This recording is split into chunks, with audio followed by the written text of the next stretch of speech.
વિષય ઉમરગામથી અંબાજી સુધીના 5મી અનુસૂચિ હેઠળના વિસ્તારમાં પીએસઆઈ એક્ટ 1996ના ઉલ્લંઘન અને આદિવાસી સમાજને ધક્કો પહોંચાડનારા બિનકાયદેસર કાર્યો અંગે તાત્કાલિક કાયદેસર કાર્યવાહી કરવા બાબત લેખિત આવેદનપત્ર. અમારા જે આદિવાસીઓના દુકાનો કેવડિયા ખાતે જે તોડી નાખવામાં આવ્યા એને તાત્કાલિક ધોરણે બંધ કરે એના માટે અમે આજે રાષ્ટ્રપતિ સાહેબ શ્રીને અહીંથી સંબોધીને આવેદનપત્ર આપવા માટે અહીંયા સુધી આવ્યા છે. સરકારશ્રીને ચેલેન્જ કરવા માગીએ છીએ. વારે ઘડે અમારા આદિવાસી પર શોષણ કરવામાં આવે છે ને આવનારા દિવસોમાં તમે જોઈ લેજો, આવનારા દિવસોમાં આ જ પરિસ્થિતિ રહેશે ને જો આના પર એક્શન લેવામાં નહીં આવે. જે તંત્ર જે દુકાનો તોડી છે, ઘરો તોડ્યા છે, એને તાત્કાલિક ધોરણે એ લોકોને સહાયને પૂરેપૂર અધિકાર મળવો જોઈએ અને અમારો બંધારણીય અધિકાર છે.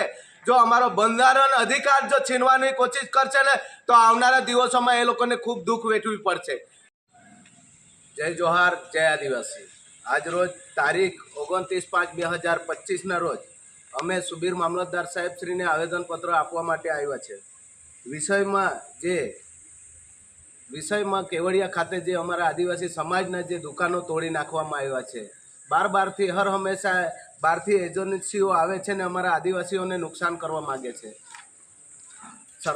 સરકાર આ વસ્તુ બધી જોઈ છે. બધાને ખબર છે કે ઉમરગામથી અંબાજી સુધી 5મી અનુસૂચિ વિસ્તાર આવે છે ને એના અંદર પીએસઆઈ એક્ટ 19 બનેલો છે ને કાયદોનો ઉલ્લંઘન કરનાર સરકાર જ આવી રીતે કરે છે. એજન્સીઓને ખાનગીકરણમાં આપી દે છે અને અમારા આદિવાસી સમાજના લોકો પર જે શોષણ કરવામાં આવે છે.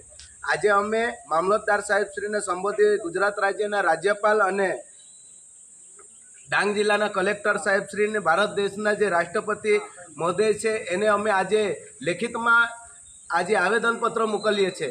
જો ટૂંક સમયમાં આવા શોષણો બંધ કરવામાં નહીં આવશે તો આવનારા દિવસોની અંદર અમે અહીંથી ચેલેન્જ કરીએ છીએ. આવનારા